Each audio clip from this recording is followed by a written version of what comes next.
High, আমার নাম শানি।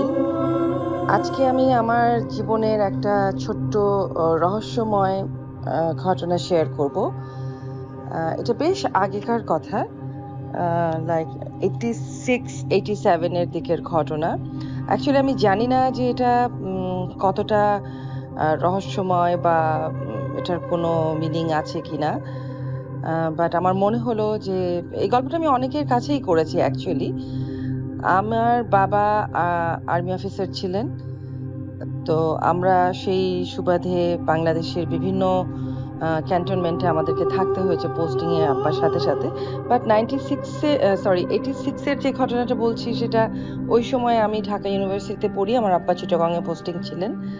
তো ছুটিতে প্রায় আমি তখন চিটাগং এ যেতাম, আমাদের ক্যান্টনমেন্টে বাসা ছিল একদম পাহাড়ের পাশে ক্যান্টনমেন্টের ভিতরে।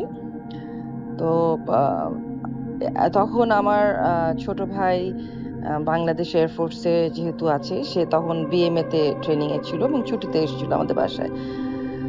আমরা বেসিক্যালি 3 ভাই বোন, আমার বড় ভাইও আর্মিতে। তখন যাই হোক আমি ঢাকা থেকে চিটাগং এ গেছি।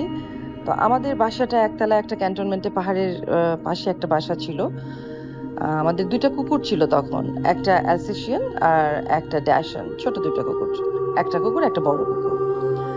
তো শীতের রাত ছিল মোটামুটি, আর আমাদের বাসাটা ক্যান্টনমেন্টে এমন একটা জায়গায় ছিল যে আমাদের বাসার পিছন দিকের যে কমন ওয়াল সেটা, এবং জিওসি যিনি ছিলেন তখন ছিলেন জেনারেল সালাম আঙ্কেল, ওনার বাসার বাউন্ডারি এবং আমাদের বাসার বাউন্ডারিটা সেম ছিল।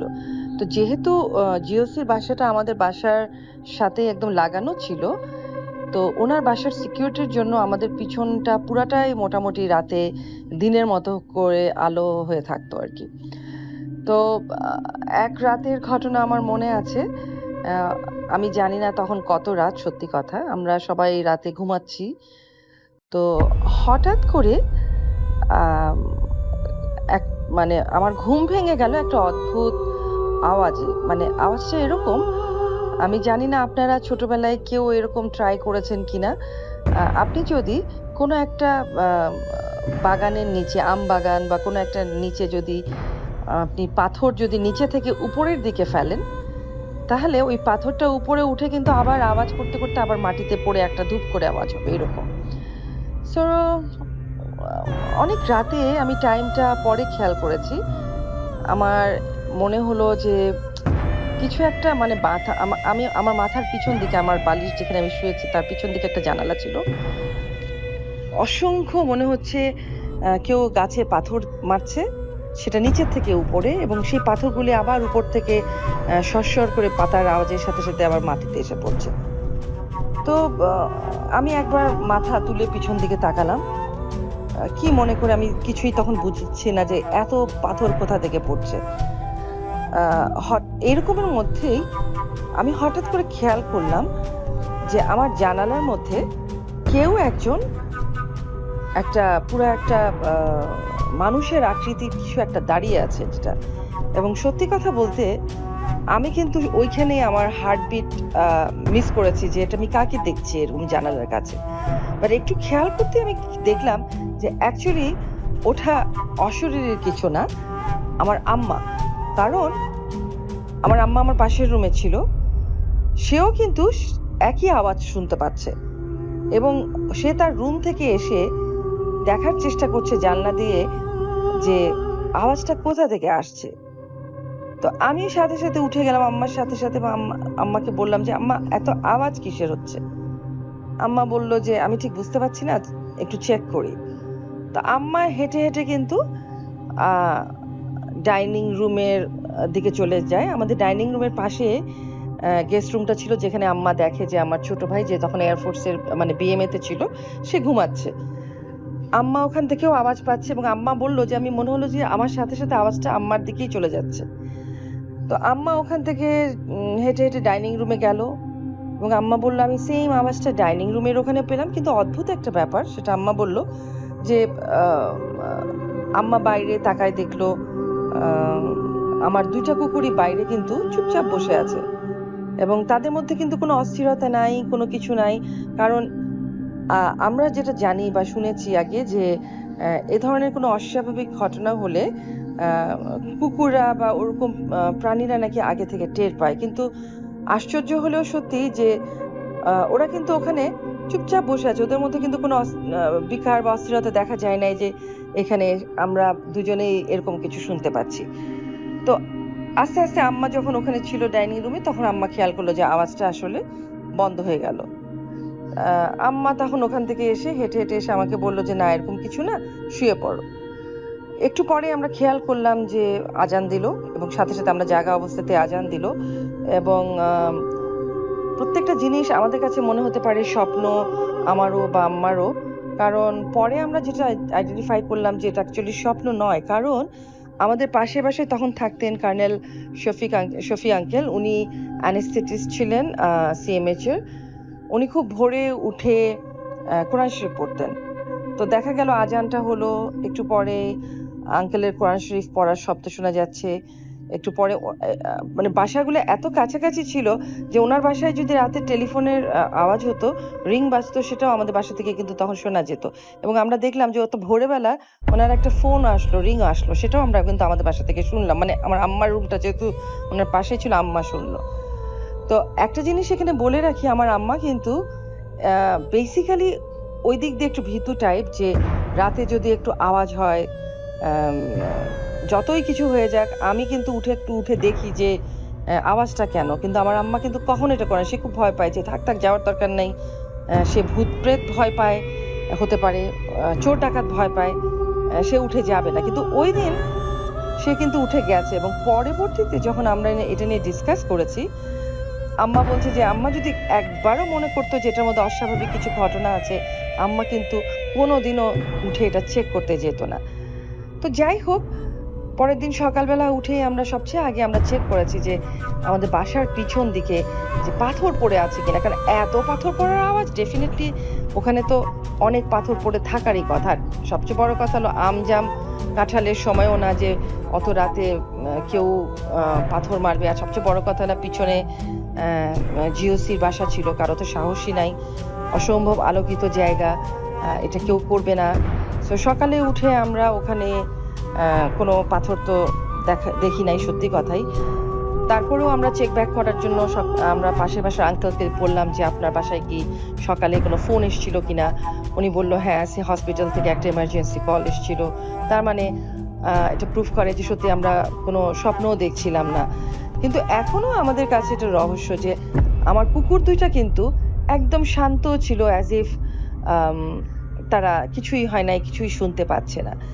তো ওই দিন রাতে আরো একটা যেটা হলো যে আম্মা তো আম্মার রুমে চলে গেল, কিন্তু আমি আবার শুয়ে থাকলাম। আমাদের কারোরই কিন্তু ওই মুহূর্তে মনে নাই যে ওরকম কিছু ঘটনা হতে পারে। তো আমি আবার একটু ঘুমানোর চেষ্টা করলাম, ঘুম এসেও গেছিল তন্দ্রার মতো। হঠাৎ করে আমার মনে হলো যে আমাদের ড্রয়িং রুমে, আপনারা দেখেছেন অনেকেরই বাসায় কাঠের একটা কর্নারের মতো থাকে ছোট, যেটার মধ্যে আমরা ডেকোরেশন পিস সাজায় রাখি বা এরকম। তো হঠাৎ করে আমার মনে হলো যে কেউ একজন জোরে ধাক্কা দিয়ে ওই কর্নারটা ফেলে দিল, এবং কর্নারের উপর আমার যত জিনিস ছিল সেটা যে গড়ায় গড়ায় চলে যাচ্ছে সেটারও কিন্তু আমি আওয়াজ পেলাম। বাট ওই মুহূর্তে আসলে আমি আর উঠে দেখার কিছু পেলাম না যে আমার আবার দেখা উচিত তখন। কিন্তু পরপরই ওই ঘটনাটাও হলো, যেটা সকালবেলা আসলে আমরা ওরকম কোনো চিহ্ন দেখি নাই আমাদের ড্রয়িং রুমে। তো ওইটাই কিন্তু চিটাগং এর বাসায় আমাদের সাথে হওয়া প্রথম এবং শেষ ঘটনা। আমি এই গল্প অনেককে বলেছি, এটা সাক্ষী হচ্ছে একমাত্র আমি এবং আমার আম্মা, যেটার আসলেও কোনো এক্সপ্লেনেশন নাই আমাদের কাছে। তো আমার জীবনে ঘটা, আমি বলবো যে অনেকেই বলে যে আমি এটা দেখেছি ওটা দেখেছি অস্বাভাবিক এরকম, বাট আমার এই এত বছর বয়সে আমি that was my first experience এই ধরনের। আর যদি বলেন যে 8-10 বছর আগে, আমরা এখন ঢাকায় থাকি, আমার বাসা মহাখালী ডিএইচএস এ। সো মহাখালী ডিএইচএস এর যেটা হলো, আমাদের নিজেদের বাসা, এটা একটা 5তলা বাসা, আমি থাকি 5তলায় টপ ফ্লোরে। সো আগে আমি আমার আম্মার সাথে থাকতাম 3তলায় একসাথে, পরে আমি শিফট করি 5তলায়। এই বাসায় আসার পরে যেটা হলো আমার সাথে, বলবো এরকম না, এটা এমন কোনো উল্লেখযোগ্য বোধহয় ঘটনা হতেও পারে, নাও পারে। সেটা হলো যে প্রায় রাতে অল্টারনেট ডে বা অল্টারনেট নাইট এরকম যেটা হতো, আমি আমার ঘরটা আমার ঘর ৫ তলায়, বেডরুমে আমি এসি চলে, জানলা-টানলা সবসময় বন্ধ থাকতো। একটা পার্টিকুলার টাইমে আমার ঘুম ভেঙে যেত।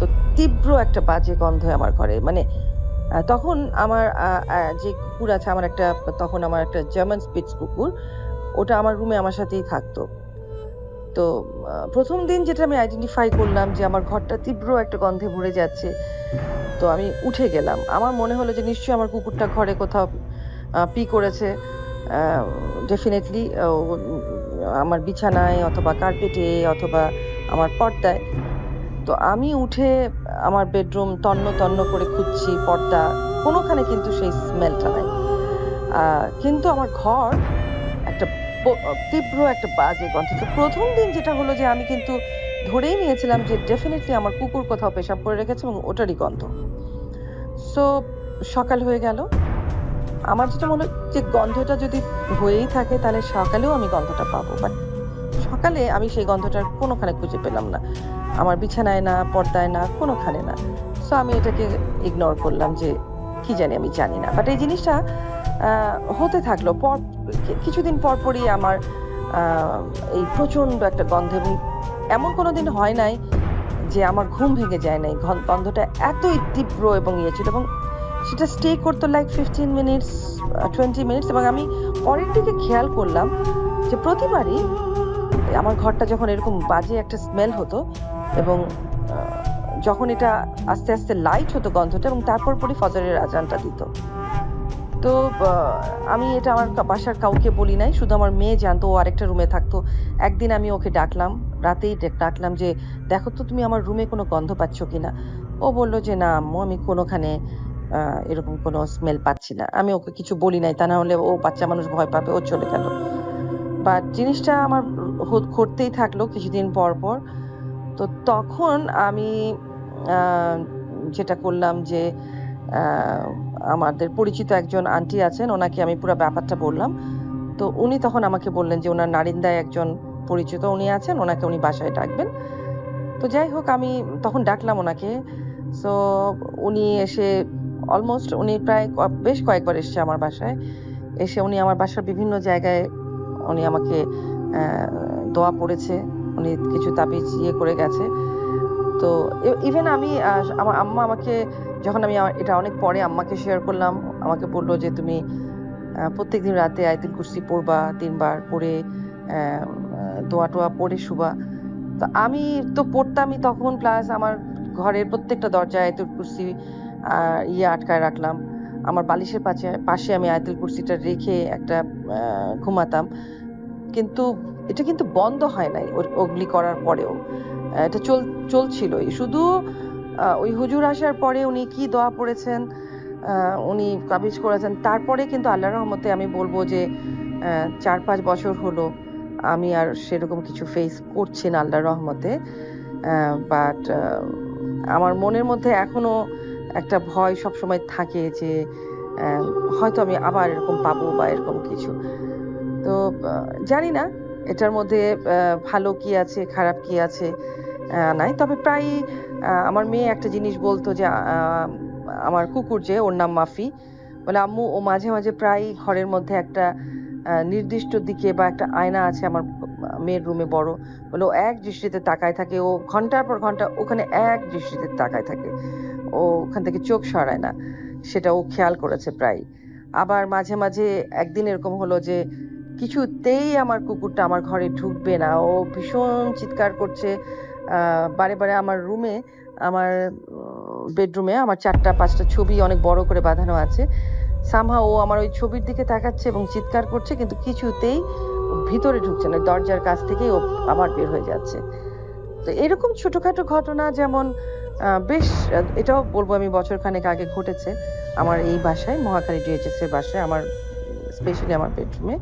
বাট আল্লাহর রহমতে এখন এরকম কিছু নাই আমার এখানে। তো যাই হোক, আমার হঠাৎ করে আপনাদের চ্যানেলের এই প্রোগ্রামটা দেখে সবাই শেয়ার করছে, সবার আরও ওরকম কোনো ঘটনা। আমার মনে হলো যে আচ্ছা ঠিক আছে, দেখি আমি আমার ঘটনাটাও শেয়ার করি, যে সবাইকে বলি যে আমার লাইফেও এরকম খুব ছোট, ওরকম উল্লেখযোগ্য না হলেও এরকম ১টা-২টা ঘটনা ঘটেছে। সো থ্যাংক ইউ সবাইকে। আমার ঘটনাটাই বলবো, এটাকে গল্প বলবো না, এটা শোনার জন্য ধন্যবাদ।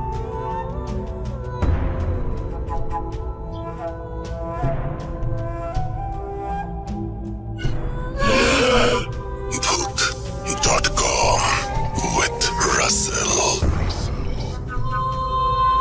Breathe. Hold your fear.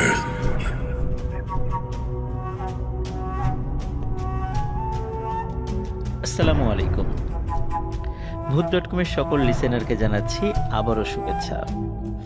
Eid special স্টোরিতে সকলকে আবারও অভিনন্দন ও স্বাগত জানাচ্ছি। প্রিয় লিসেনার্স, এই মুহূর্তে যেই স্টোরিটি আমি শেয়ার করতে যাচ্ছি এটি আমাকে দিয়েছেন আবিদ নামে আমাদের একজন লিসেনার। চমৎকার একটি স্টোরি আমাদেরকে দিয়েছেন। এই স্টোরিটি মূলত তার দাদার সঙ্গে ঘটে যাওয়া একটি ঘটনা। ঘটনাটির সময়কাল ১৯৫০ সাল থেকে ৫৫ সালের মধ্যবর্তী কোনো একটি সময় হবে। ওনার দাদার নাম বেলায়েত হোসেন খান। স্থানীয় একটি মসজিদে দীর্ঘদিন ইমামতি করতেন, যার ফলে এলাকার মানুষের কাছে উনি কিন্তু খুব পরিচিত একজন নাম। উনি বিয়ের পরে শ্বশুরবাড়িতে একবার শ্বশুরের অসুস্থতার খবর শুনে দেখতে যান, এবং ওই দেখতে যাওয়ার সময় এবং ফিরে আসার সময় ভয়ানক কিছু ঘটনা ঘটে। সেই ঘটনাটি আবিদ আমাকে পাঠিয়েছেন এবং আমার মাধ্যমে ভূত.com লিসেনারদেরকে শেয়ার করার জন্য। এই ঘটনাটির যে স্থান, এটি মানিকগঞ্জ জেলা। মানিকগঞ্জ জেলার গড়পাড়া উপজেলার হরগজ নামক একটি জায়গায় বা গ্রামে এই আবিদের দাদা বিয়ে করেন। আর আবিদের দাদার মেইন যেই গ্রামটি, এই গ্রামের নাম হচ্ছে চরগড়পাড়া। চরগড়পাড়া থেকে হরগজ গ্রামে যাওয়ার ক্ষেত্রে মধ্যবর্তী জায়গায় বুড়িগঙ্গা নদীর একটি নালার মতো একটা জায়গা পড়ে। তো এই নদী কেন্দ্রিকও আমাদের আজকে কিছু বিষয় আমরা ঘটনা শুনতে পাব। প্রিয় লিসেনার্স, আর কথা না বাড়িয়ে সরাসরি চলে যাচ্ছি ঘটনাতে। শুরুতেই বলেছি ঘটনাটির সময় ১৯৫০ সাল থেকে ৫৫ সালের মধ্যে কোনো একটি সময়। কোনো এক বিকালে আবিদের দাদা বেলায়েত হোসেন খান উনি খবর পান ওনার শ্বশুর খুব অসুস্থ। তো যেহেতু উনি নতুন বিয়ে করেছেন আর ওনার ওয়াইফ আবিদের দাদি উনিও স্বামীর বাড়িতে নতুন এসেছেন, যার কারণে স্বাভাবিকভাবে বাবার অসুস্থতার খবরে তিনিও খুব বিচলিত হয়ে পড়েন। উনিও কান্নাকাটি শুরু করেন যে উনি বাবাকে দেখতে যাবেন, কিন্তু আবিদের দাদা উনি তাকে বোঝান যে আমি আগে দেখে আসি অবস্থা কেমন, মনে হয় অতটা সিরিয়াস না, আমি একাই যাচ্ছি, তুমি বাড়িতে থাকো, রাত্রেবেলা এখন যাওয়ার দরকার নেই। এখানে একটা বিষয় বলে রাখি যে চরগড়পাড়া থেকে হরগজ গ্রামের দূরত্ব পায়ে হাঁটা পথ প্রায় ১.৫ ঘন্টার মতো। তো যেহেতু ১.৫ ঘন্টা খুব একটা বেশি সময় নয়, এশার নামাজ পড়ে উনি হরগজ গ্রামের দিকে রওনা দেন। এমনিতেই তো গ্রামে আসলে ওই সময় ইলেকট্রিসিটি ছিল না, আর এশার নামাজের পরেই চারিদিকে শুনশান নীরবতা। আগের দিনে মানুষ হারিকেন বা কুপিবাতি কিন্তু রাত্রেবেলা চলার সময় ব্যবহার করতেন, এবং রাত্রেবেলা চলার সময় হাতে কিন্তু একটা লাঠি নিয়েও মানুষ বের হতেন, কারণ রাত্রেবেলা চলাফেরার ক্ষেত্রে অনেক সময় সাপ, কুকুর, শেয়াল এরকম অসংখ্য জিনিস রাস্তার মাঝখানে চলে আসে, আক্রমণ করে বসে, যার কারণে লাঠি নিয়ে সাধারণত চলাফেরা করতে হয়। তো ওখানে যাওয়ার জন্য, হরগজ গ্রামে যাওয়ার জন্য শুধু যে একটি নদী পাড়ি দিতে হয় তা নয়, একটি বিশাল চকও পাড়ি দিতে হয়। আর এমন একটা সময় উনি বের হয়েছেন যে এই রাত্রে নদীটা পার হওয়ার জন্য যে কোনো নৌকা যে পাবেন এটা একটা ভাগ্যের ব্যাপার ছিল, কারণ এই সময় আসলে নৌকা পাওয়ার কথা নয়। তারপরও উনি বের হচ্ছিলেন আর চিন্তা করছিলেন যে ব্যর্থ হয়ে গেলাম, আল্লাহর নামে ইনশাল্লাহ পেয়ে যাব নৌকা। চিন্তা করে উনি দোয়া পড়তে পড়তে এগোতে থাকেন। যেতে যেতে প্রায় মাইল খানেকের রাস্তা পার করে ফেলেন। চাঁদের আলোয় বেশ স্পষ্টই দেখা যাচ্ছিল রাস্তা, আর হাতে তো হারিকেন ছিলই। হাঁটতে হাঁটতে আবিদের দাদা নদীর পাড়ে এসে পড়েন।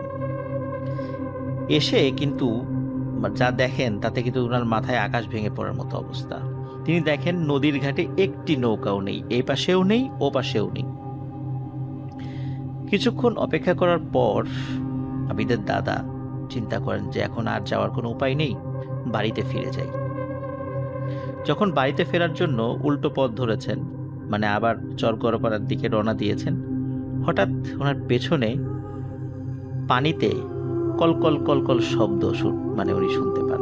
মনে হচ্ছে কিছু একটা জিনিস এসে নদীর ঘাটে থামলো। উনি পিছনে তাকিয়ে দেখেন যে ঘাটে একটি নৌকা বাঁধা। উনি দেখে খুবই অবাক হয়ে যান। মাত্র উনি এখানে তাকিয়েছেন, খুব ভালো করে দেখেছেন, এপাশ ওপাশে কোনো নৌকা ছিল না। হঠাৎ নৌকা কোথা থেকে এলো? তো উনি চিন্তা করেছিলেন হয়তোবা রাতের বেলা উনি দেখতে ভুল করেছিলেন। এই চিন্তা করে উনি ভাবলেন যে তাহলে নৌকা যেহেতু পেয়েছি, নৌকায় উঠে পড়ি। নৌকার কাছে গিয়ে দেখেন নৌকাতে কোনো মাঝি নেই। তো উনি চিন্তা করলেন যে হয়তোবা মাঝি নৌকা এখানে রেখে বাড়িতে চলে গেছে, যেহেতু বৈঠা টইটা সবই আছে। তো আর এই গ্রামের যারা মাঝির কাজ করেন তাদের সবাইকে উনি মানে চিনতেন বা জানতেন। তো তখন আর অনুমতি নেওয়ার উনি প্রয়োজন মনে করেননি, যার কারণে উনি চিন্তা করলেন যে এটার অনুমতি কি নিব, যেহেতু নাই, আর খুব ইমার্জেন্সি যেহেতু আমি আসছি, আমি নৌকাটা নিয়ে যাই।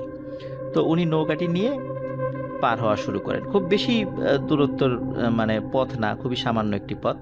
কিন্তু যখনই উনি নৌকা নিয়ে মানে নিজে নিজে চালিয়ে নদীটা পার হচ্ছিলেন, কিছু দূর যাবার পরে বুঝতে পারেন যে কি ব্যাপার, নৌকাটি কেমন যেন ভারী ভারী লাগছে কেন।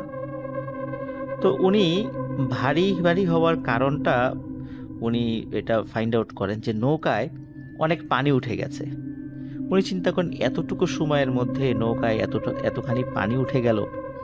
তো যাই হোক, উনি আসলে চিন্তা করেন যে হয়তোবা নৌকায় একটু বা ফাটল থাকতে পারে, একটু ফোঁটা বড় থাকতে পারে, যার কারণে হয়তো পানি দ্রুত উঠে গেছে। এই চিন্তা করে উনি মানে হাত দিয়েই পানি সেচে ফেলতে থাকেন। ওদিকে আবার এক হাত দিয়ে মানে কিছু সময় বাইতে থাকেন, কিছু সময় পানি সেচতে থাকেন। যেহেতু পথটা খুব বেশি দূরত্ব ছিল না, অল্প সময়ের মধ্যেই উনি নদীর এই পাশে চলে আসেন, মানে হরগজ গ্রামের কাছাকাছি চলে আসেন।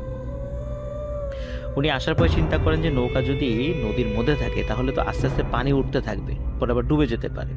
তো যেহেতু এই নৌকাতেই আমাকে আবার ব্যাক করতে হবে, তো এটাকে কষ্ট করে টেনে পাড়ে তুলে আনে, তাহলে যেটা হবে সেটা হচ্ছে যে আমাকে এর মধ্যে আর পানি উঠবে না, আর যাওয়ার সময় খুব সহজে এটাকে নিয়ে আবার চলে যেতে পারবো। তো অনেক কষ্টে উনি নৌকাটা পাড়ে তুলে রাখেন যাতে আর পানি ঢুকতে না পারে। এরপর আবিদের দাদা হারিকেন নিয়ে আবার হাঁটতে থাকেন। সামনে পড়ে বিশাল একটা চক। এই চক পাড়ি দিয়ে 5 মিনিট হাঁটলেই কিন্তু আবিদের দাদার শ্বশুর বাড়ি। ওনার দাদা একটু ভয় পাচ্ছিলেন, কিন্তু সেদিকে খেয়াল না করে হাঁটতে থাকেন। কিছু দূর যাবার পরে দেখেন বিশাল একটি খড়ের স্তূপ। গ্রামে অনেকে এটাকে কিন্তু খের বলে চিনে থাকে, আমরা খড় বলি, কিন্তু গ্রামে খের বা খ্যার এই শব্দগুলো ইউজ করা হয় আর কি, যেটা মূলত গো খাদ্য হিসাবে ব্যবহৃত হয়। দাদা সেটিকে পাশ কাটিয়ে চলে যান। কিছু দূর যাবার পর তিনি চারদিক থেকে শিয়ালের ভয়ানক আওয়াজ শুনতে পান। হাতে যেহেতু লাঠি ছিল, শক্ত করে লাঠিটা হাতে আরো মানে শক্ত করে ধরেন এবং আপন মনে হাঁটতে থাকেন, কারণ শিয়ালের শব্দ এটা খুব কমন শব্দ, এটা প্যারানর্মাল কোনো কিছু ভাবার কোনো কারণ নেই। ধীরে ধীরে আবিদের দাদা চকটা পাড়ি দিয়ে মেইন রাস্তায় এসে পড়ে এবং সাহস ফিরে পান। আরেকটু হাঁটার পরেই আবিদের দাদা শ্বশুর বাড়িতে পৌঁছে যান। সবাই আবিদের দাদাকে দেখে কিন্তু অবাক হয়ে যায়, এত রাত্রে দাদা একা একা এসেছে। তাই সবাই দাদাকে বকতে থাকেন আর বলেন যে রাতটা থেকে কাল সকালে আসতা। কিন্তু আবিদের দাদা বলেন যে না, আসলে শ্বশুরের অসুস্থতার খবর শুনে চলে আসলাম, তো আপনাদের মেয়েও কান্নাকাটি করছিল, তো ওকে অনেক কষ্টে বুঝিয়ে শুনিয়ে রেখে এসেছি, এই জন্য আমি আসলাম যে কি অবস্থা দেখার জন্য। তো আবিদের দাদা দেখেন যে ওনার শ্বশুর হাত মুখ ধুচ্ছে, তো মানে উনি বেশ সুস্থ, মানে তখন অবস্থা বেশ ভালোই। তখন যখন দেখলেন যে শ্বশুর বেশ ভালো আছে, তখন আবিদের দাদা বলেন, তাহলে আমি এখন বাড়িতে ফিরে যাই, যেহেতু বাসায় আপনার মেয়ে একা রয়েছে, তাছাড়া অনেক কান্নাকাটি করছিল আসার জন্য, রাত হয়ে গেছে, এই জন্য ওকে তো আর আনিনি, তাই এখন চলে যাই, না হলে সে অনেক চিন্তা করবে। এখন এ কথা বলার পরে ওই বাড়ির কেউ আর বাধা দিল না, কারণ সবাই চাচ্ছিল যে রাতটা থেকে যেতে, এত রাত্রে আর যেন আর কেউ ব্যাক না করে। আসলে তখন খুব যে বেশি রাত তা কিন্তু নয়, চাঁদনি রাত ছিল, কিন্তু খুব বেশি রাত তা নয়। তখন হয়তো বা রাত 10টা বেজেছে, 10টা কি 11টা বেজেছে, আর ফিরে আসতে গেলে আরও 1.5 ঘন্টা সময় লাগবে। কিন্তু গ্রামে রাত 11টা 11:30 কিন্তু অনেক রাত, এটা তো আমরা সবাই জানি, এটা নতুন করে বলার কিছু নেই। তো যাই হোক, যেহেতু সব পরিস্থিতি বিবেচনা করে ওনার শ্বশুর বাড়ির কেউই তাকে আর আসলে বাধা দিলেন না।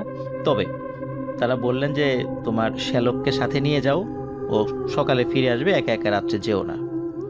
কিন্তু আবিদের দাদা বললেন, না, ওর কষ্ট করে এখন আর যাওয়ার দরকার নেই, আমি একাই যেতে পারবো। যদিও উনি মনে মনে একটু ভয় পাচ্ছিলেন, তারপরেও সাহস করে উনি বললেন যে থাক, ওর আর কষ্ট করে যাওয়ার দরকার নেই।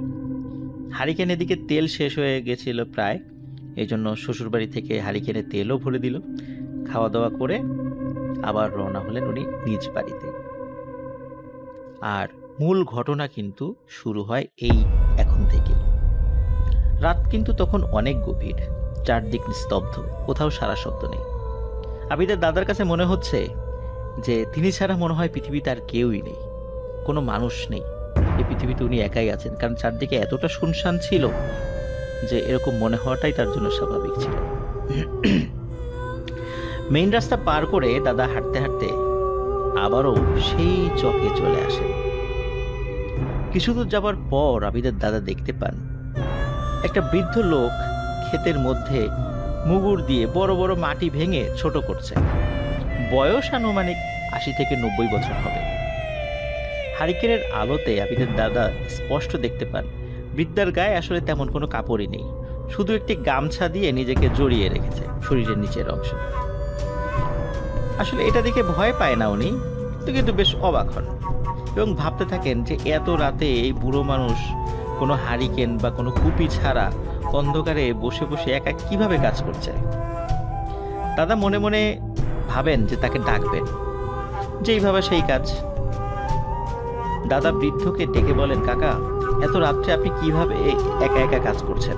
আপনার সাথে আলোও নেই, এটা কিভাবে সম্ভব? বৃদ্ধটি আবিদের দাদার কথার কোনো জবাব দেয় না, মানে কোনো পাত্তাই দেয় না। তাই আবিদের দাদা আবারও জিজ্ঞেস করেন একই কথা। এবারও তিনি কোনো উত্তর দেন না। বেশ কয়েকবার প্রশ্ন করার পর লোকটি মেয়েলি আর নাকি নাকি কণ্ঠের, মানে মিশ্র কণ্ঠ, মিশ্র কণ্ঠে বলে ওঠে, তোর কাজে তুই যা, তুই আমাকে কেন বিরক্ত করলি? আমাকে বিরক্ত করার ফল তুই পাবি। একথা শুনে আবিদের দাদা আর দাঁড়িয়ে না থেকে সাথে সাথে সেখান থেকে বাড়ির দিকে রওনা দেন। হঠাৎ করে আবিদের দাদা শুনতে পান পেছন থেকে অনেকগুলো মেয়ে খিলখিল করে হাসছে। উনি পেছন দিকে তাকাতেই দেখেন সেই বৃদ্ধও নেই আর কোনো মেয়ে মানুষও সেখানে নেই। আবিদের দাদা কিন্তু সাহসী মানুষ হলেও বেশ ভয় পেয়ে যান, জোরে জোরে সূরা পড়তে থাকেন আর হাতের লাঠি শক্ত করে ধরে আর হারিকেনের আলো বাড়িয়ে দ্রুত হাঁটতে থাকেন। কিছুটা পথ যাবার পর আবিদের দাদা দেখতে পান তার সামনে অনেকগুলো কালো কুকুর। মুহূর্তের মধ্যেই কুকুরগুলো আবিদের দাদাকে ঘিরে ফেলে। আবিদের দাদা রাতের বেলা এই ধরনের সিচুয়েশন হতে পারে এই জন্যই কিন্তু হাতে লাঠি নিয়ে এসেছিলেন। আর যেহেতু প্যারানর্মাল অনেক বিষয়ই হতে পারে, এই জন্য এটার জন্য উনি মনে মনে একটু প্রস্তুত ছিলেন। এই জন্য চোখ বন্ধ করে জোরে জোরে দোয়া পড়তে থাকেন। কিছু সময়ের মধ্যেই দেখেন যে কোনো কুকুর আর তার আশেপাশে নেই। কুকুরের ডাকও বন্ধ হয়ে গেছে, কোনো কুকুরকেও দেখা যাচ্ছে না। আবিদের দাদা যখনই চিন্তা করেছেন যাক আপদ বিদায় হয়েছে, আবার হাঁটতে শুরু করবেন, তখনই ঘটে আরো একটি ভয়ঙ্কর ঘটনা। চারদিক থেকে বেশ কয়েকটি মুন্ডুবিহীন সাদা ঘোড়া আবিদের দাদাকে ঘিরে ধরে এবার কিন্তু তিনি অনেক ভয় পান, কারণ কুকুরকে হয়তোবা তিনি কুকুর মনে করতেন, যার কারণে আসলে খুব বেশি ভয় পাননি। কিন্তু মুন্ডবিহীন সাদা ঘোড়া তার চারদিকে ঘিরে ধরেছে, এতে তো নিশ্চয়ই সাহস ধরে রাখার কথা নয়। তিনি চোখ বন্ধ করে জোরে জোরে সূরা পড়তে থাকেন এবং তার লাঠিতেও ফু দিয়ে লাঠিটা ঘোরাতে থাকেন। কয়েক মুহূর্ত পর উনি তাকিয়ে দেখেন এই ঘোড়াগুলো আর নেই। তিনি আবারও আল্লাহর নাম নিয়ে যাত্রা শুরু করেন। যদিও উনি প্রচণ্ড ভয় পাচ্ছিলেন, ভয়ে ওনার শরীর কাঁপছিল, কিন্তু তারপরও ওনাকে যেতে তো হবে বাড়িতে। কিছু দূর যাবার পর হঠাৎ উনি বিড়ালের আওয়াজ শুনতে পান, কিন্তু সামনে থেকে কোনো বিড়াল দেখা যাচ্ছিল না। মনে হচ্ছে পেছন থেকে বেশ কিছু বিড়াল ওনার পেছন পেছন হেঁটে আসছে। উনি পেছন দিকে ঘুরে তাকাতেই দেখে অজস্র বিড়াল, যাদের চোখ ঠিকরে লাল আগুনের মতো আলো বের হচ্ছিল। এবার তিনি ভাবেন এবার দৌড় দিবেন, কিন্তু হারিকেন তো হাতে আছে, উনি তো দৌড় দিতে পারছিলেন না। কিন্তু উনি চিন্তা করেন যে এবার আর আসলে বাড়িতে, নদী পার হয়ে বাড়িতে ফিরে যাওয়ার আর কোনো উপায় নেই, এবার শ্বশুর বাড়িতেই ফিরে যাব, যেহেতু পথ খুব বেশি আসেনি। যখনই তিনি পেছন ফিরে হাঁটতে যাবেন, ঠিক তখনই চারদিক থেকে লাল আগুনের গোলা আবিদের দাদাকে ঘিরে ফেলে। আবিদের দাদা ভয়ে হারিকেন ফেলে লাঠি হাতে নিয়ে দৌড়াতে থাকেন। পেছনে না তাকিয়ে শুধু সামনের দিকেই দৌড়াতে থাকেন। হঠাৎ সেই খড়ের গাদার সাথে তিনি ধাক্কা খান, কিন্তু তিনি খেয়াল করলেন যে আসার সময় যে খড়ের গাদা তিনি দেখেছিলেন, এখন না সেই খড়ের গাদাটা অমনটা নেই। মনে হচ্ছে অনেকগুলো খড় সেখান থেকে কেউ নিয়ে গেছে। উনি চিন্তা করেন যে এত তাড়াতাড়ি এত খড় কে নিয়ে গেল। যাই হোক, উনি ওদিকে আর মন না দিয়ে আবারও দৌড়াতে শুরু করেন। একটা সময় তিনি সেই নদীর পাড়ে পৌঁছান। তিনি কিন্তু শ্বশুর বাড়ির দিকে দৌড়ান নাই, তিনি নদীর দিকে দৌড়িয়েছিলেন। কিন্তু তিনি এসে যা দেখেন তার দেখার জন্য তিনি মোটেও প্রস্তুত ছিলেন না। তিনি দেখতে পান যে নৌকাটি উনি টেনে উপর দিকে রেখে গিয়েছিলেন, সেই নৌকাটাই মাঝ নদীতে। আর নৌকার মধ্যে স্পষ্ট দেখা যাচ্ছে অনেকগুলো অবয়ব গান বাজনা করছে আর নাচানাচি করছে। দাদা কিছু না বুঝে জোরে জোরে তাদের ডাকতে থাকেন এবং সাহায্য চাইতে থাকেন, কিন্তু কেউ আবিদের দাদার কথায় কান দিচ্ছিল না। দাদা ভয়ে কুঁকড়ে যাচ্ছিলেন, শরীর ঠান্ডা হয়ে বরফ হয়ে যাচ্ছিল। হঠাৎ তিনি দেখতে পান সেই নৌকার মধ্যে থেকে 4টি মেয়ে পানির উপর দিয়ে হেঁটে আবিদের দাদার দিকে আসছে। মেয়েগুলোর দু হাতে একটি করে কুপিবাতি। আবিদের দাদা স্পষ্ট বুঝতে পারেন মেয়েগুলোর পরনে সাদা কাপড় আর মাথায় কি যেন জলজল করছে। এটা দেখার পর তিনি আর নিজেকে ধরে রাখতে পারেন না, তিনি সেখানেই অজ্ঞান হয়ে পড়ে যান।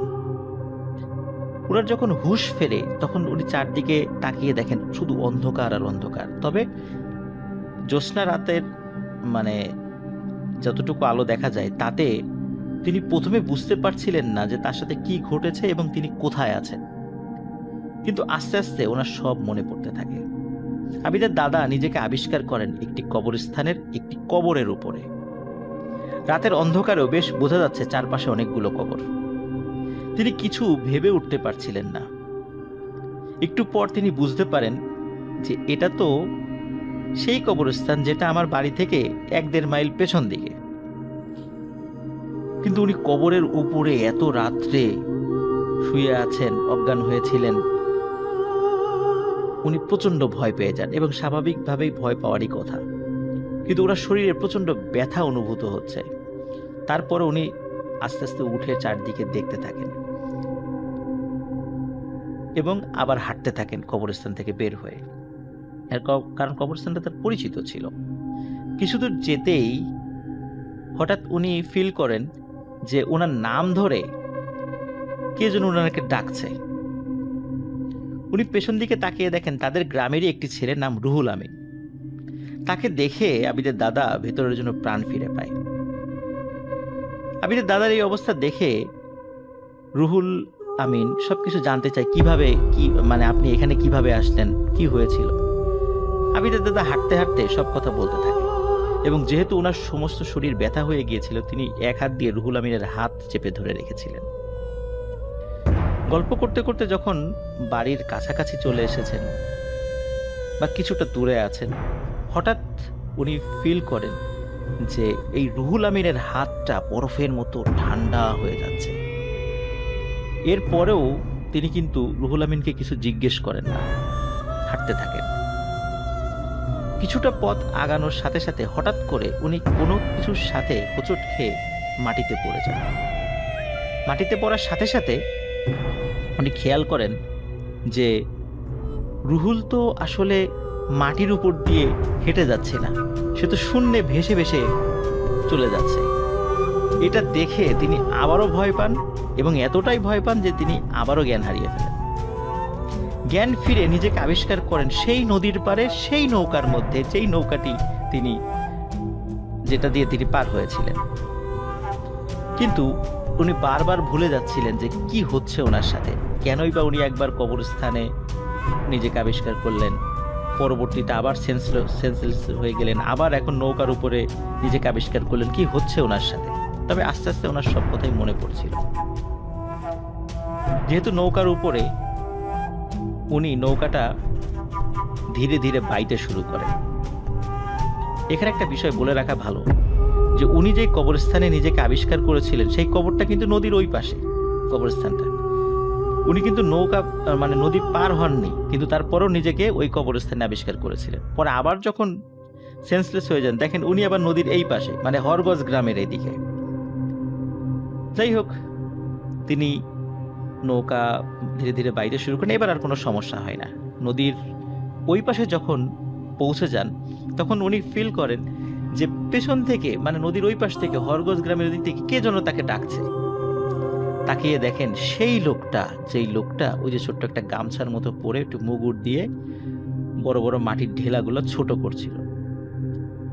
তো তখন তিনি বলেন যে তোকে আমি দেখে নেব। যখন এই কথাটা বলে, তখন আবিদের দাদা তো তখন নদীর ওই পাশে পৌঁছে গেছে। তখন যেহেতু বাড়ির কাছাকাছি চলে গেছেন, উনি সজোরে দৌড়াতে থাকেন। এক দৌড়ে উনি বাড়ির উঠানে গিয়ে জোরে এক চিৎকার দিয়ে জ্ঞান হারিয়ে ফেলেন। পরে বাসার সবাই এসে তাকে সেবা শুশ্রূষা করে সুস্থ করে। পরের দিন এক হুজুরকে দিয়ে ঝাড়ফুঁক করানো হয়, পানি পড়া খাওয়ানো হয়। অল্প কয়েকদিনের মধ্যেই উনি স্বাভাবিক হয়ে যান, মানে তেমন কোনো সমস্যা ওনার আর হয় না। তবে ঘটনা কিন্তু এখানে শেষ নয়, প্রিয় লিসেনার্স। আবিদের দাদা প্রতি রাত্রে স্বপ্ন দেখতে থাকেন যে তিনি একটি কবরের উপর শুয়ে আছেন, আর চারপাশে অনেকগুলো কবর, এবং ভয়ানক একটি কালো সাপ তাকে আক্রমণ করার জন্য এগিয়ে আসছে। আবিদের দাদা ঘুমের মধ্যেই ভয়ে চিৎকার করে উঠতেন।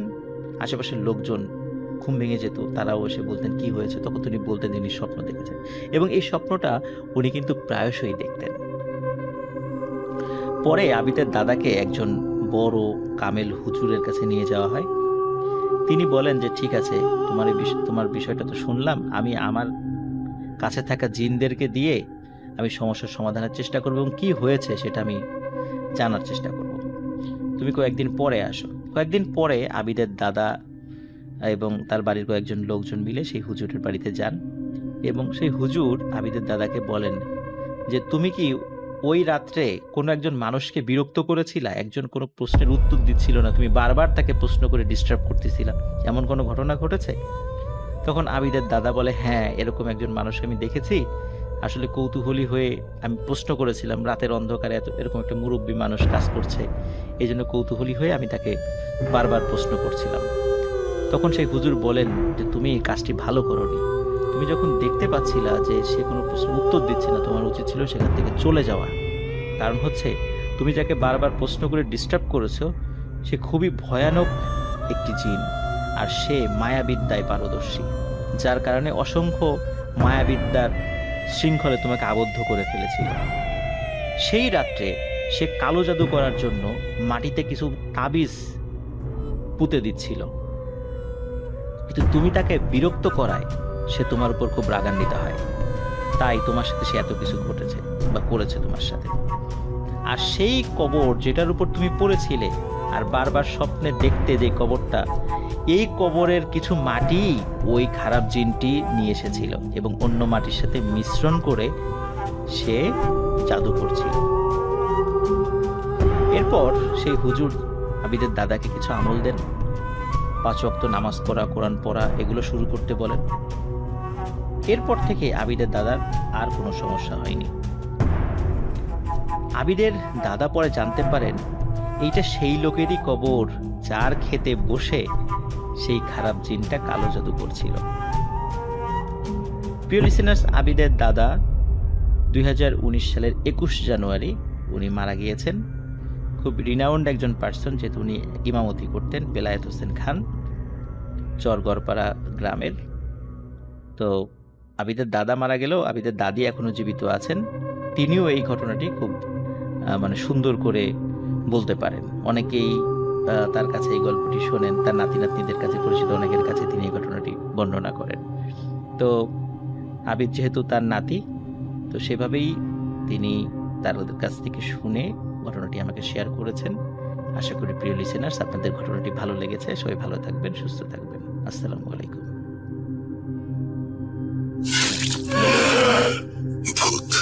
Bhoot.com with Russell. Breathe. Hold your fear.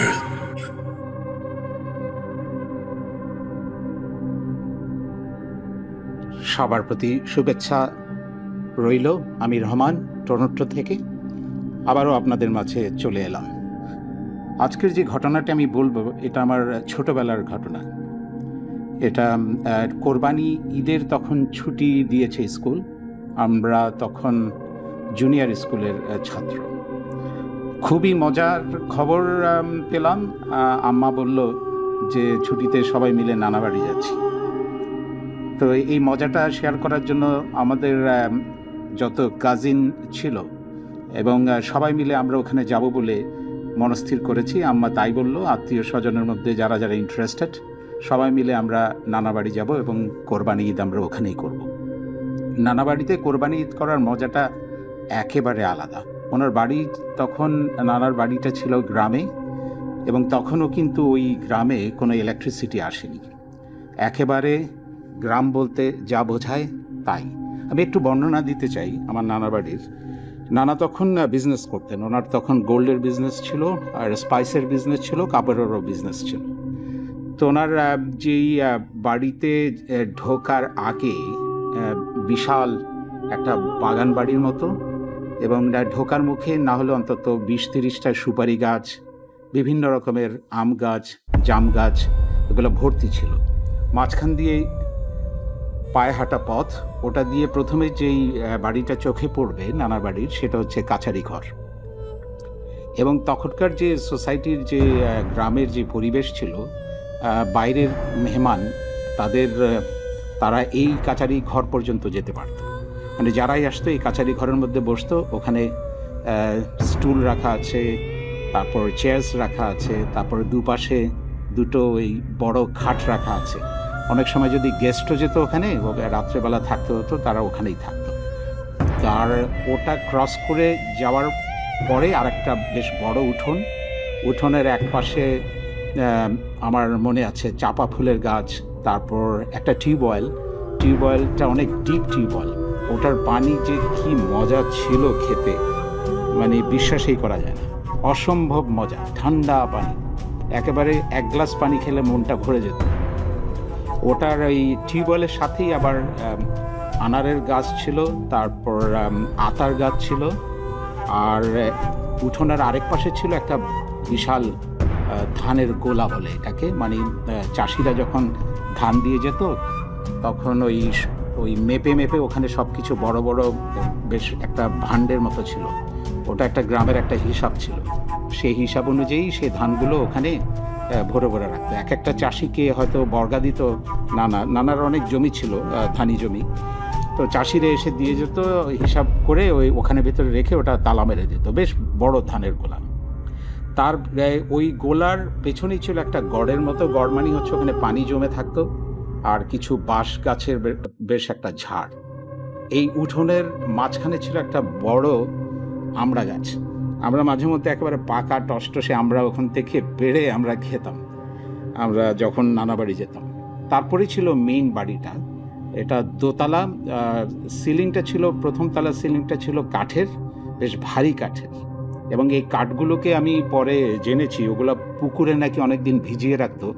যখন একেবারে শক্ত হতো, ওনারাই জানতো আসলে কখন ওই পানির থেকে এই কাঠগুলো তুলে নিয়ে আবার ওই সিলিংয়ের মধ্যে দিয়ে আরেকটা তলা ওখানে বাড়ির মধ্যে ওনারা করবেন। এটা ওনাদের তখনকারই একটা টেকনিক ছিল। ওই কাঠে কখনো পোকা লাগতো না। তার উপরে ছিল টকটকে লাল পেইন্ট করা টিনের একেবারে সুন্দর, একেবারে ছাদের মতো একটু অ্যাঙ্গেল করা। এটা কাঠমান্ডুতে অনেক বাড়ির ছাদে এটা দেখা যায়, খুবই কমন। আমি জানি না এই ডিজাইনটা ওনারা তখন কিভাবে পেয়েছিল। সেই বিশাল বাড়ি, প্রায় 12-14টা ওখানে রুম ছিল। তারপরে এক পাশে ছিল কিচেন, কিচেনের সাথে ছিল একটা, তখনকার দিনে টয়লেট কিন্তু কেউ গ্রামের বাড়িতে কখনো ঘরের ভেতরে কোনো টয়লেটের কোনো ব্যবস্থা রাখতো না, এটা অলক্ষণে মনে করতেন। এটা একটু দূরে ওনারা টয়লেটটা বানাতো। একটা কিচেন ছিল, কিচেনের পাশ দিয়ে আরও ছোটোখাটো অনেক ফুলের গাছ টাছ। তারপরে একটা টয়লেট ছিল স্পেশালি মহিলাদের জন্য, আর রাতের বেলা যদি কারো কখনো প্রয়োজন হয় ওটা ইউজ করতো। আর তাছাড়া মেইন টয়লেট যেটা, সেটা হচ্ছে পেছনে আবার অনেকগুলো বাগান, অনেক গাছ, আর নানার একটা বিশাল একটা পুকুর ছিল, দিঘি বলা যায়। ওই পুকুরের চারিদিকে না হলে অন্তত 50টা ডাব গাছ, নারকেল গাছ ছিল। ওটারও এক পাশে ছিল বাঁশঝাড় আর বিশাল বিশাল গাছ। একটা বড় গাছের নিচে আমরা সামারে যদি কখনো যেতাম, আম একেবারে গাছের থেকে পেড়ে ওই বড় গাছের, ওটাকে আমরা আমাদের লোকাল ভাষায় বলতাম শিশু গাছ। নাম শিশু, কিন্তু বিশাল গাছ। ওটার পাশে আবার বট গাছও ছিল। আমরা ওই দিঘির পাড়ে ওই মাদুর নিয়ে যেতাম, বসে ওখানে সবাই মিলে মজা করে করে আমরা আম ছিলে ছিলে খেতাম। এই ছিল নানা বাড়ির এই মোটামুটি আমি আপনাদেরকে হয়তো একটা দৃশ্য দেখাতে পেরেছি। তো আমরা সবাই সেই অনুযায়ী যখন ঈদের ছুটি হয়ে গেল, আমরা চলে গেলাম নানা বাড়িতে। সে কি মজা, কাজিনরা মিলে হইচই, যা বলে আর কি, এবারে বাড়ি মাথায় তোলার মতো অবস্থা। একবার আমরা খেতে বসতাম প্রায় 30-35 জন মিলে। তো সবাই খাবার সিস্টেমটাও ছিল গ্রামে তখন ডিফারেন্ট। ওই নিচে মাদুর অথবা পাটি বিছিয়ে দিত, মাঝখানে দস্তরখানা দিত। দস্তরখানা মানে হচ্ছে একটা ডিজাইনেবল, খুব সুন্দর করে এটা খালা মামিরা এরা বসে বসে একটা ডিজাইন করে বানাতো। এটা সেন্টারে থাকতো, ওর মধ্যে হয়তো কাঁচামরিচ, লবণ, লেবু কেটে কিংবা বোন প্লেটের মতো জিনিস ওখানের মধ্যে পানির জগটক দিয়ে ওখানে রাখতো। এভাবে বসে আমরা খেতাম। আর একটা ডিসিপ্লিন ছিল, খেতে বসলে কেউ জোরে কেউ কথা বলতো না, চুপচাপ ফিসফাস করে আমরা কথা বলতাম।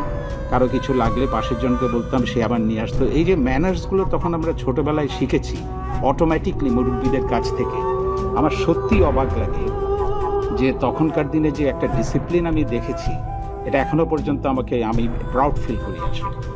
তা আমরা হইচই করছিলাম, বিভিন্ন প্রোগ্রাম আমাদের চলছিল, নানান রকমের খেলাধুলা, ছিবুড়ি, দাঁড়িয়াবান্ধা, সব যা কিছু আছে আমরা খেলতাম। রাত্রেবেলা ক্যারাম বোর্ড খেলতাম কাচারি ঘরের মধ্যে সবাই মিলে, একেবারে 25-30 জনের ফুল গ্রুপ আমরা ওখানে মিলে খেলতাম। তো একদিন প্ল্যান হলো যে নানা বললো যে সবাই যখন এসছে আমরা দিঘির মধ্যে কিছু মাছ ধরবো। তো ওই মাছ যখন ধরতো, ওটার একটা সিজন ছিল। নানা আসলে জানতেন যে কখন মাছগুলো ধরতে হবে। একটা পার্টিকুলার সাইজের চাইতে ছোট হলে ওই মাছকে আবার ধরে আবার ছেড়ে দিত জাল দিয়ে। আবার দিঘির ভিতরে অনেকগুলো গাছের ডাল কেটে কেটে ওখানে ফেলে দেওয়া হতো। নানার যারা অনেক হেল্পার ছিল ওরা ওগুলো করতো। কেন ফেলে দিত? কারণ রাতের বেলা যাতে কেউ এসে জাল দিয়ে মাছ ধরতে না পারে, কারণ এই ডালগুলোর মধ্যে জালটা বেঁধে যাবে, কেউ টানার চেষ্টা করলে জাল ছিঁড়ে ওই জাল ওখানেই পড়ে থাকবে। এই ছিল ন্যাচারালি আসলে ওনাদের বুদ্ধি খাটিয়ে এই টেকনিকগুলো। কোনো সিকিউরিটি গার্ড টার্ডের কোনো কিছুই প্রয়োজন ছিল না।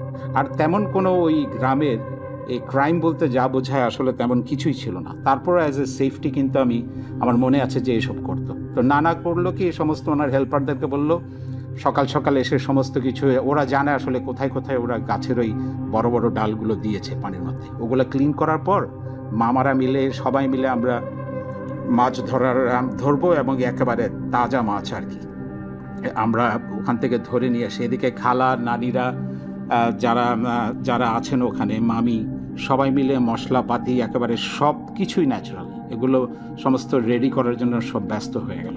অদ্ভুত একটা মজার একটা প্রোগ্রাম, উৎসব অবস্থা।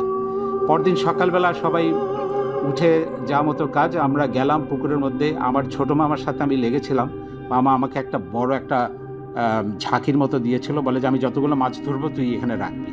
সবাই যার যার হিসাব অনুযায়ী তারা দিঘির চারিদিক থেকে মাছ ধরছে, আমিও ঝাঁকি নিয়ে বসে থাকলাম।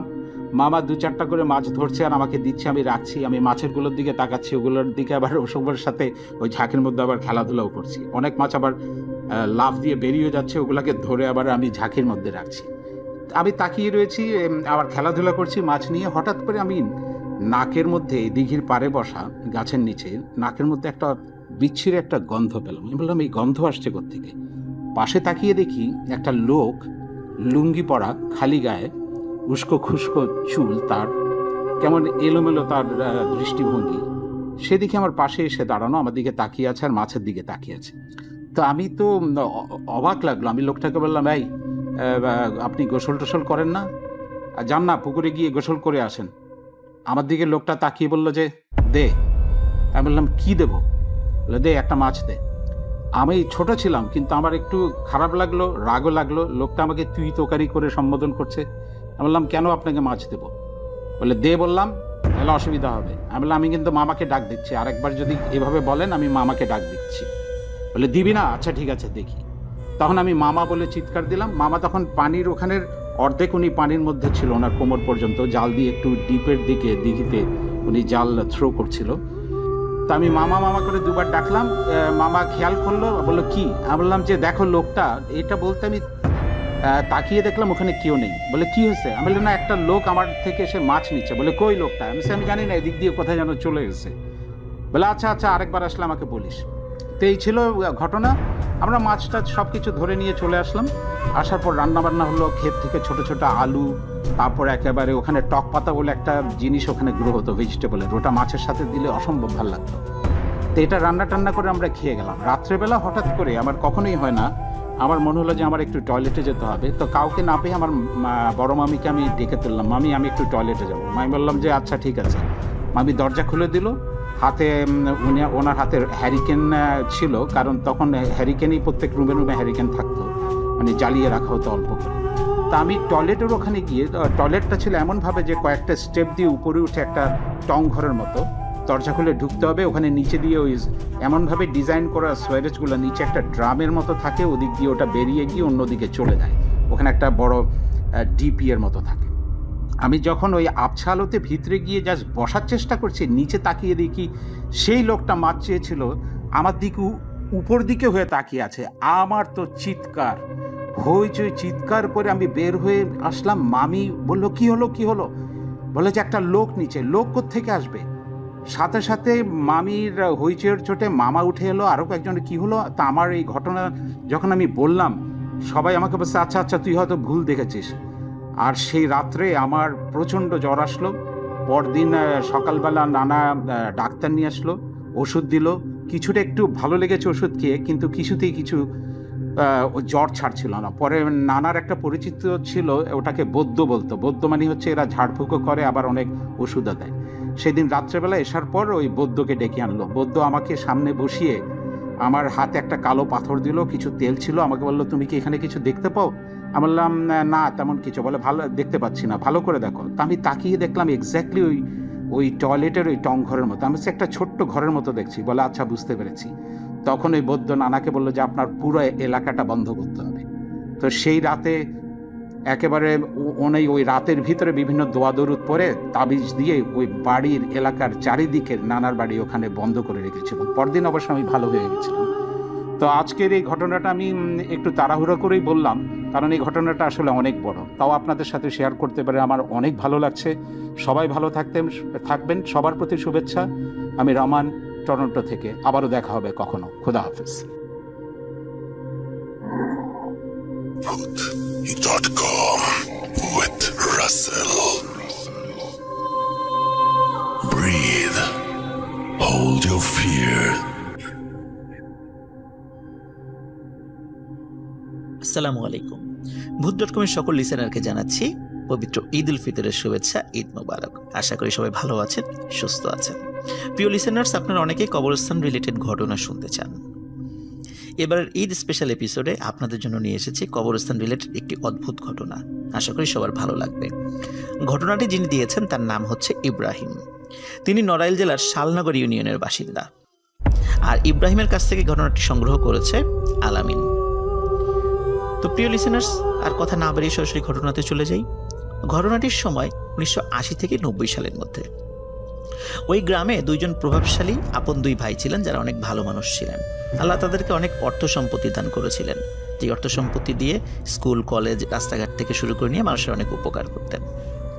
তাদের বাড়ির কাছেই ছিল একটি মসজিদ। শালনগর ইউনিয়নের কেন্দ্রীয় যে কবরস্থান ছিল সেটি বেশ দূরে থাকায় ওই আশেপাশের লোকদের কোনো লাশ দাফন করতে গেলে বেশ কষ্ট হতো। এই জন্য এই দুই ভাই পরামর্শ করে ওই মসজিদের পাশেই তাদের যে একটি জায়গা ছিল, এই জায়গাতে কবরস্থান তৈরি করার পরিকল্পনা গ্রহণ করেন। ওই জায়গাতে অনেক বাঁশ ঝাড় ছিল, বেশ কিছু বড় বড় পুরাতন কদম গাছও ছিল।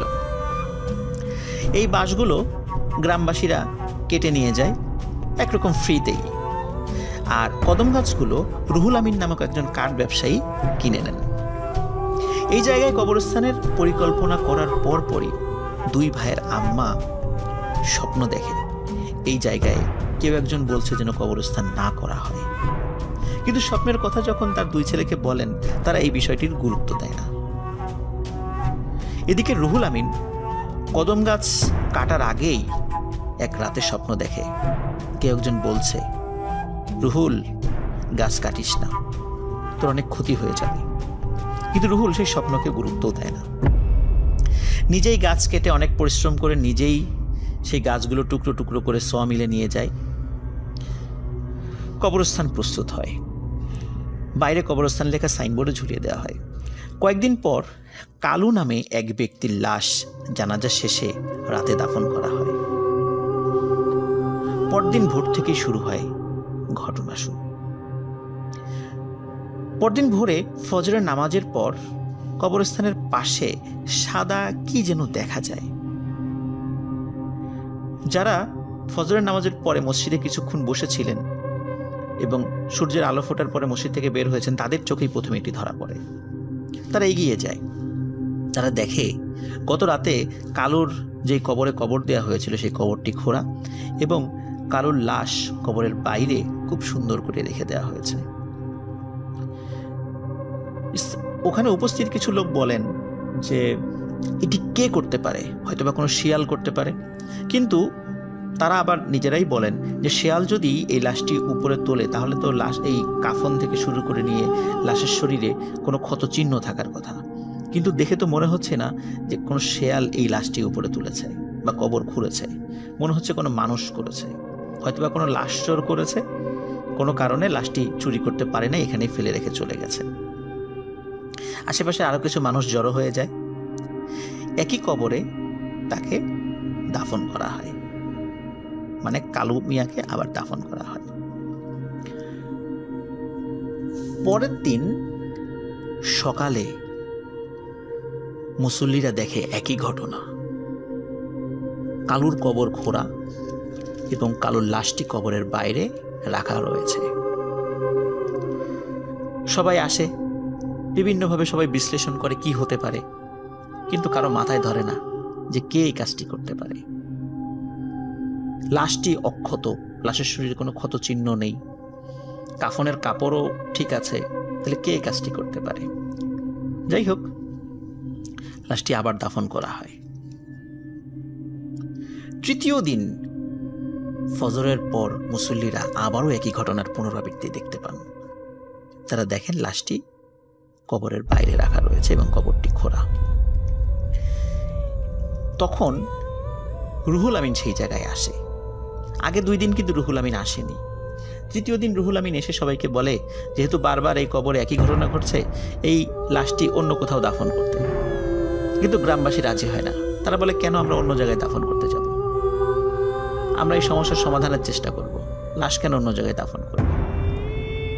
লাশ আবারও একই কবরে দাফন করা হয়। কিন্তু অদ্ভুত ব্যাপার, চতুর্থ দিন আর কোনো ঘটনা ঘটেনি। এর 7-8 দিন পর একই গ্রামের সামাদ নামে একজন ব্যক্তি মারা যায়। লোকজন তাকে সমেদ নামে চিনত। সমেদ মারা গেলে যখন ওই কবরস্থানে তাকে দাফন করা হয়, পরদিন সকালে ফজরের নামাজের পর মসজিদের মুসল্লিরা দেখতে পান সমেদের কবর খোঁড়া এবং লাশটি উপরে রাখা। তারা বুঝতে পারছে না যে কে এই ঘটনা ঘটাচ্ছে বা কেন এরকমটা হচ্ছে। আবার তাকে কবরে রাখা হয়, কবরটা ঢেকে দেয়া হয়। পরের দিন আবারও একই ঘটনা ঘটে, সমেদের কবর খোঁড়া, সমেদের লাশ কবরের বাইরে রাখা। তখন চিন্তা করা হয় এভাবে তো আর হয় না, পাহারাদার বসাবো আমরা।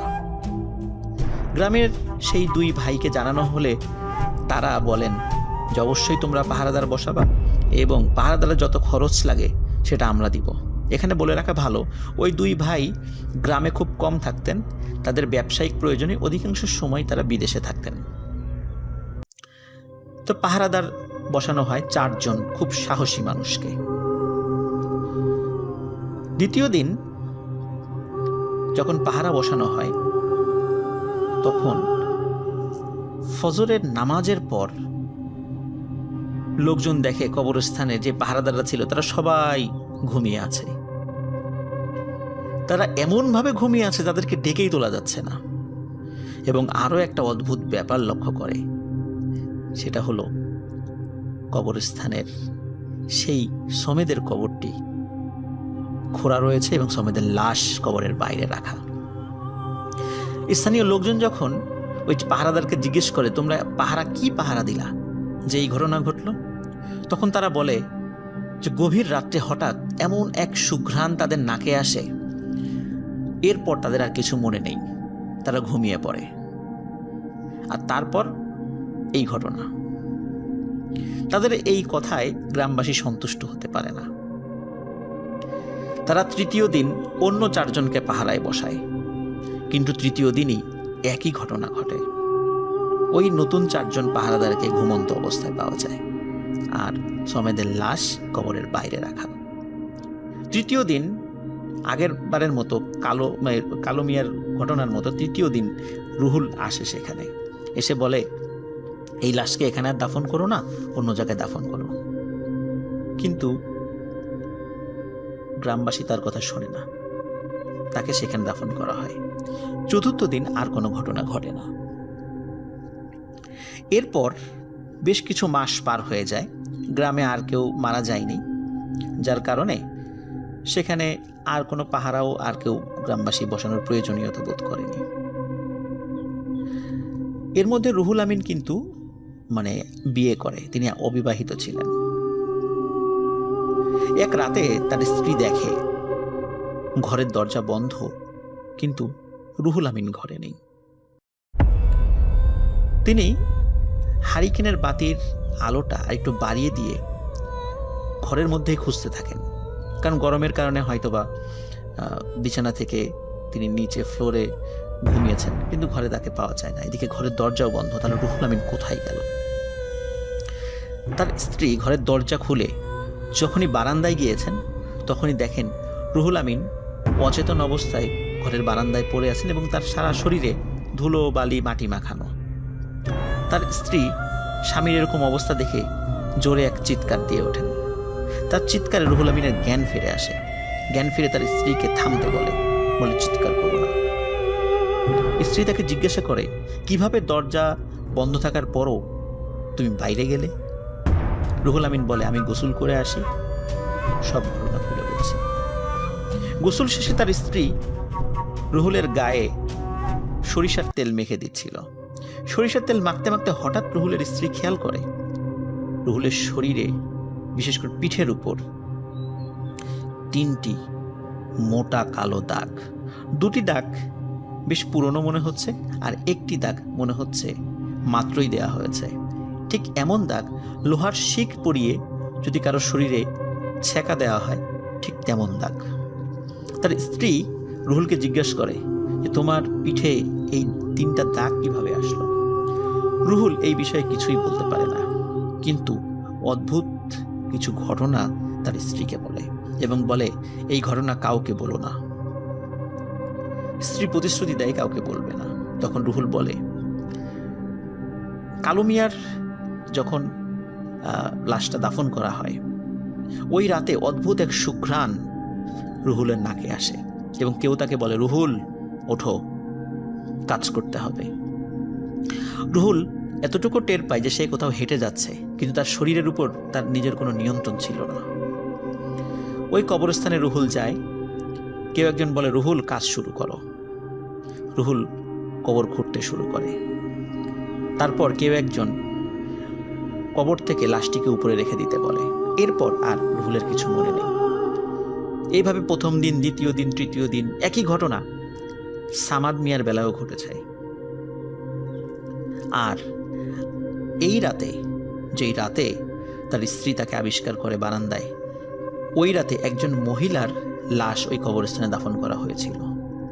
সেই রাতেও রুহুল সেই অদ্ভুত সুঘ্রাণটি পেয়েছিল এবং কিভাবে যে সে দরজার বন্ধ থাকার পরেও সে দরজার বাইরে গেছে এটা কেউ বলতে পারে না। তার স্ত্রী বলে যে এই বিষয়টি আসলে কাউকে না বলে তো থাকা যাবে না, কমপক্ষে এটা সমাধানের জন্য কাউকে না কাউকে তো বলতে হবে। রুহুলের স্ত্রী তার মা মানে রুহুলের শাশুড়িকে বিষয়টি খুলে বলেন। রুহুলের শাশুড়ির সাথে খুব ভালো একজন হুজুরের পরিচয় ছিল। রুহুলের স্ত্রী, রুহুল এবং রুহুলের শাশুড়ি এই তিনজন সেই হুজুরের কাছে যান। হুজুর বিষয়টি অনুধাবন করে কিছুক্ষণ চুপ থেকে বলেন, ওই কবরস্থানে খুবই শক্তিশালী একটি জিনের পরিবার বসবাস করে। তারা চায়নি এখানে কবরস্থান হোক। আর ওই কদম গাছটিতে তাদের বসবাস ছিল। ওই কদম গাছটি কাটার পরে তারা খুব ক্ষিপ্ত হয়ে যায়। রুহুলের উপর ক্ষিপ্ত হয়। যেহেতু রুহুল নিজেই ওই কদম গাছটি কেটেছে এবং নিজেই কাঁধে করে নিয়ে গেছে, এই কারণে রুহুলকে দিয়েই ওই লাশটি ওই জিনেরা খোঁড়াচ্ছে, ওই কবরটি খোঁড়াচ্ছে এবং লাশটিকে তার কাঁধে করে উপরে উঠিয়ে রাখছে। তবে তিনি বলেন যে এই জিনেরা খুবই শক্তিশালী, এদের শক্তির কাছে আমার শক্তি কিছুই না। তবে তিনি কিছু ঝাড়ফুঁক, একটু তেল পড়া এবং একটি তাবিজ রুহুলের হাতে বেঁধে দেন। বলে দেন এই তাবিজ যেদিন থাকবে না তখন আবার তাকে দিয়ে কাজ করানো হবে। প্রিয় লিসেনার্স, এর মধ্যে 1 থেকে 1.5 বছর পার হয়ে যায়। এর মধ্যে আরো কয়েকজনের দাফন সেই কবরস্থানে হলেও কোনো সমস্যা হয়নি। তাই কোনো পাহারাও ছিল না। লোকজনও অনেকটাই ভুলে যায় আগের বিষয়গুলো। এক রাতে স্থানীয় রঘুনাথপুর মাদ্রাসার মোহতামিম বা প্রধান শিক্ষক হাফেজ আব্দুল হাসান, স্থানীয়ভাবে তিনি সেলিম হুজুর নামে পরিচিত ছিলেন, তার লাশ দাফন করা হয়। তিনি খুবই বুজুর্গ ব্যক্তি ছিলেন। সেই রাতে রুহুল নিজেও কিন্তু সেলিম সাহেবের জানাজা পড়ে সেই কবরস্থানে তার লাশও দাফন করে বাড়িতে ফিরে আসে। গভীর রাতে হঠাৎ রুহুল ও তার স্ত্রী এক অপার্থিব সুঘ্রাণ পায়। রুহুল বলে, আমার ডাক এসে গেছে। তার স্ত্রী খেয়াল করে তার হাতে সেই তাবিজটি নেই, কোথাও হয়তো বা পড়ে গেছে তাবিজটি।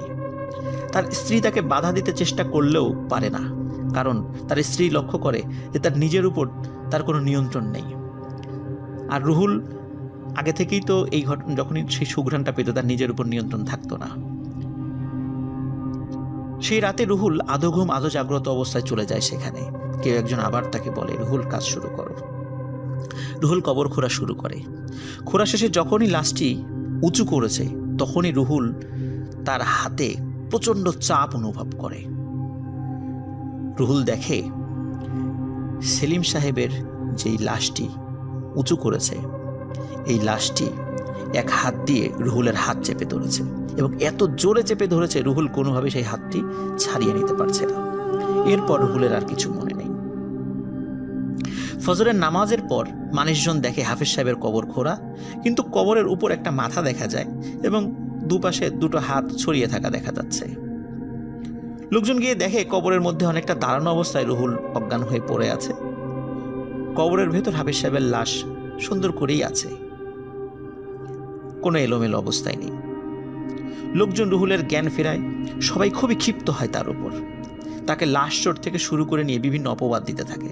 সবাই বলে, রুহুল তুমি এত জঘন্য একটা কাজ করতে পারলা, তুমি নিশ্চয়ই কোনো তান্ত্রিক কবিরাজের সাথে হাত করেছো, লাশের বিভিন্ন অঙ্গ প্রত্যঙ্গ কেটে তাদের কাছে বিক্রি করার চেষ্টা করেছো, অথবা লাশ চুরি করার চেষ্টা করে কোনো জায়গায় বিক্রি করে দেওয়ার চেষ্টা করেছিলে, কিন্তু পারো নাই। কেউ কেউ তো এত ক্ষিপ্ত হয়েছিল যে রুহুলকে পিটিয়ে মেরে ফেলতেই উদ্যত হয়েছিল। রুহুলের স্ত্রীও আসে সেখানে। রুহুল ও তার স্ত্রী স্বপ্ন দেখা থেকে শুরু করে নিয়ে যা যা হয়েছে সবাইকে সব ঘটনা খুলে বলে। গ্রামবাসী বিশ্বাস করে। সবাই সিদ্ধান্ত নেয় এই কবরস্থানে আর কোনো নতুন কবর হবে না। হাফেজ সেলিম সাহেবের লাশই শেষ দাফন এখানে। গ্রামের প্রভাবশালী দুই ভাই, তারা যেহেতু অধিকাংশ সময় বিদেশে থাকতেন, তাদেরকে বিষয়টি জানানো হলে তারাও এই কবরস্থানে আর লাশ দাফন করার বিষয়ে একমত পোষণ করেন। এরপর থেকে আজ অবধি কোনো লাশ এই কবরস্থানে দাফন হয়নি। ওই দুইজন ভাই ওই ইউনিয়নের কেন্দ্রীয় কবরস্থানের পাশে আরও জায়গা কিনে কবরস্থান সম্প্রসারণ করে দেন। রুহুল আমিন বছরখানেক হলো মারা গেছেন, তার স্ত্রী এখনো জীবিত আছেন। গ্রামের সেই প্রভাবশালী দুই ভাইয়ের একজন মারা গেছেন, কিন্তু তাদের মা, যিনি প্রথম স্বপ্ন দেখেছিলেন কবরস্থানটি না করার, তিনি এখনো জীবিত আছেন। প্রিয় লিসেনার্স, এটি ছিল ঘটনাটি স্থানীয়ভাবে খুবই প্রচলিত একটি ঘটনা।